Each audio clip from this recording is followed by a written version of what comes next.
Hey guys, it's Lauren here and Amelia, and welcome to my channel, The Messy Mama, where we discuss all things motherhood and family life here in Central Florida. It is a beautiful fall morning with a cool, breezy day, so Amelia and I are at the zoo to film the second part to our mini-series on Zoo Tampa in Tampa, Florida. So it's about 65 degrees, sunny and breezy. We are going to check out some new areas of the zoo, as well as show you guys some other family-friendly things that you could do with your kids here at the zoo. It is busier today. The crowd levels are probably the highest I've seen on a weekday morning. I believe that's because it might be a school holiday due to the change in 9 weeks, and it's just a pretty day. So a lot of people had the same idea we did. So let's get started.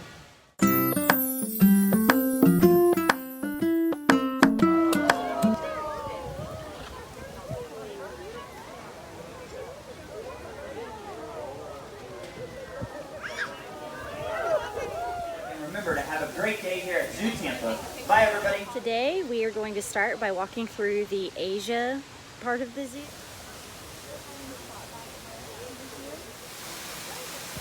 There he is. You see him, Evelyn? There he is. And he's about to... How pretty.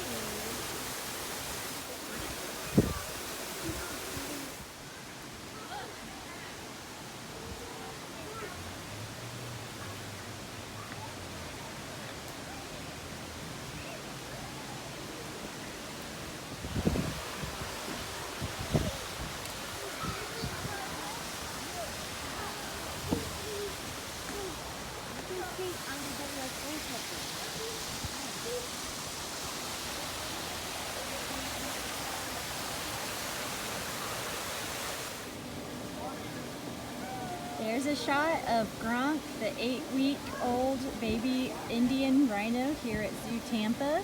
They named him Gronk after the football player Gronkowski. This little guy put on 200 pounds the first month after he was born.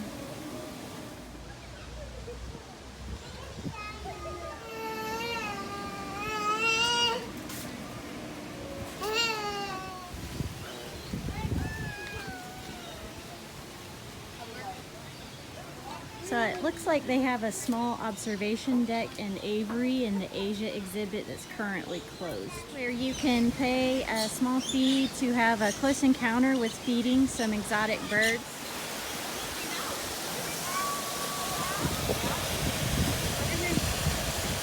We are having a wonderful time at the zoo this morning. We always do, but with it breezy and cool weather, you can see Amelia is just loving watching the breeze blow through the trees. The animals are active. It was busy coming in, and there was a line to get through security and the temperature check. However, once we got into the zoo and people spread out, there's still plenty of space to distance from others and just enjoy being outside.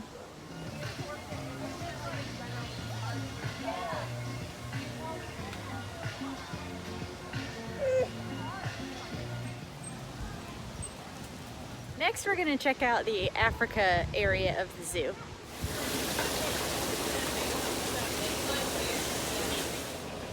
On your way into the Africa area of the zoo, there is a cute educational exhibit with African penguins to the left, so make sure you don't miss it.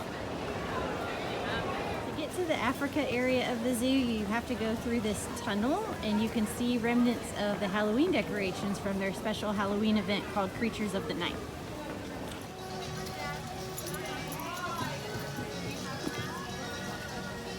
So after going through the tunnel to come into the Africa area of the zoo, you come to this big open circle.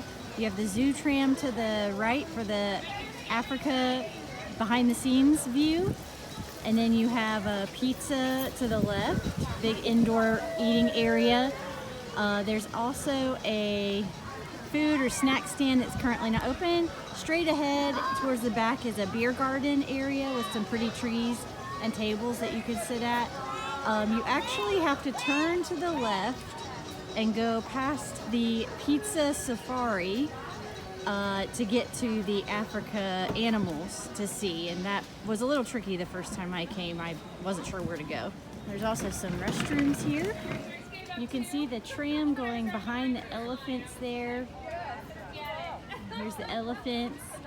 There's also giraffes. Giraffe out right now, and they have another opportunity for a close encounter where you can feed a giraffe. You just have to pay an extra fee on top of your zoo ticket. I wonder what kind of bird this is.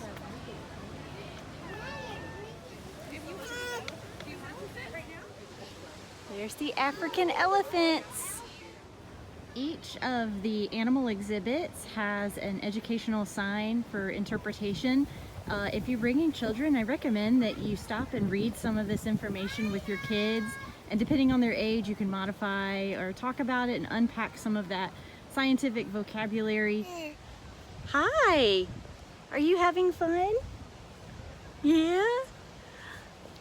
You are? So even though Amelia is only 8 months old now, I still, as a science teacher working with high school students who oftentimes come to me still at that age struggling with vocabulary and reading, I, as her mom, try to use as much scientific terminology and diverse vocabulary as possible just to expose her to hearing those words. I've read that and been told by others that that can help with their language acquisition as well as their literacy when they are getting ready to read. They're just hearing it and it's getting kind of stored or filed away somewhere for later. Something else that I've noticed is the Africa area, because it is a savanna ecosystem, is a lot more sunny. So pro tip would be that I recommend that you come to Africa in the morning, especially if it's hot, because there's not a whole lot of shade here. Here's the baby African or white rhinoceros. I believe he was born in January. So you're about to be able to see him compared to an adult.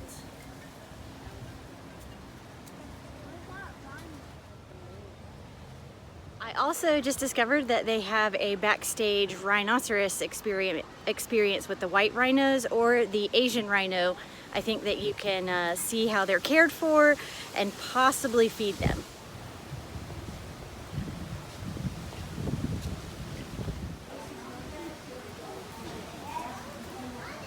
They have a pygmy hippo. The backside of the Africa area does have some shaded pavilions and observation areas of different animals. It's just the front side where you're overlooking the savanna that is very sunny and can get very hot.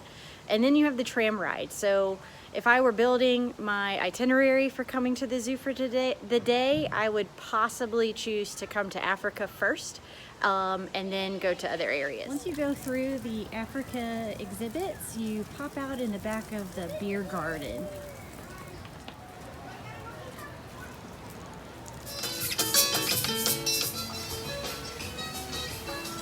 Here at Zoo Tampa, they have a little tram ride through the Africa exhibit with some educational information. So we're gonna go check it out.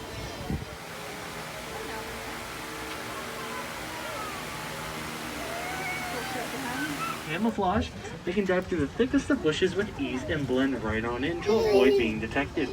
But the Potters monkeys have exceeded the pillars of education, conservation, animal welfare, and science. We have projects all over the world and here in the state of Florida, but we couldn't do what we do here without people like you engaging with us every day. So go ahead and give yourselves a nice big pat on the back. You're helping save animals, typically discovered until 1901. On the left, we're going to come across the habitat of the okapi. Giraffes and okapi share a virtually identical skull, an elongated neck, and around an 18-inch long tongue to reach the best leaves and clean out their ears. Okapis use those stripes on their behind to help hide a second horn against the light. You might notice there is a notch taken out of it. Now, we didn't put that notch there, he did it all on his own. Rhino horn is not made out of bone or ivory. It is actually made out of the same material our hair is. As we get closer to our crash, watch their ears. Rhinos have very poor eyesight, so they rely on their hearing to know who and what. And there's the star of our show. To the right side of Mom, that is our 10.5-month-old baby white rhino. She was featured on Secrets of the Zoo that you can see on Disney Plus. He's enjoying his endless water dish over there. All our elephants' water dishes have a sensor in them. See them spraying the tram. An adult elephant is incredible of our elephants, and we're going to see their tall, nosy neighbors, the giraffes. Looks like our male Maasai and Rothschilds are in the back here today. We have 3 male giraffes, and on the main habitat you would see are reticulated. We can tell them all apart due to their unique coat patterns. Our Maasai there, he has the jagged edges on his spots, and he's one of the known to rip open logs to get the best grubs, but he's also been seen eating snakes, lizards, butterflies. Our boy in the back left there is just over 450 pounds, so he still has room to We grow. waited about 20 minutes. They told us when we entered the line it was about a 20-minute wait, and it was 20 to 25 minutes. The line looked longer due to the physical distancing markers. We were required to wear a mask the entire time. We were in line as well as on the tram.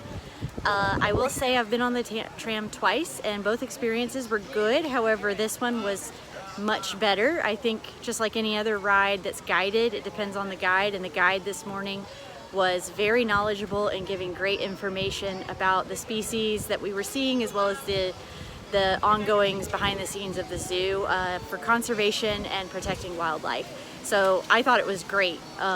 It's about a 5-minute ride, and you get to see animals in the Africa savanna, as well as some animals that are in their night houses. So it was a great experience. I wanted to show you guys the restaurant here in the Africa area of the park called the Savannah Oasis, and the restaurant inside is called the Pizza Safari Company.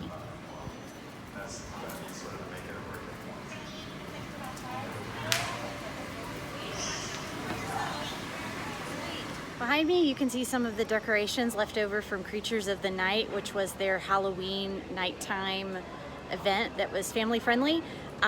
We came to that last weekend, and I'm going to link in the description down below the video of my review of that event.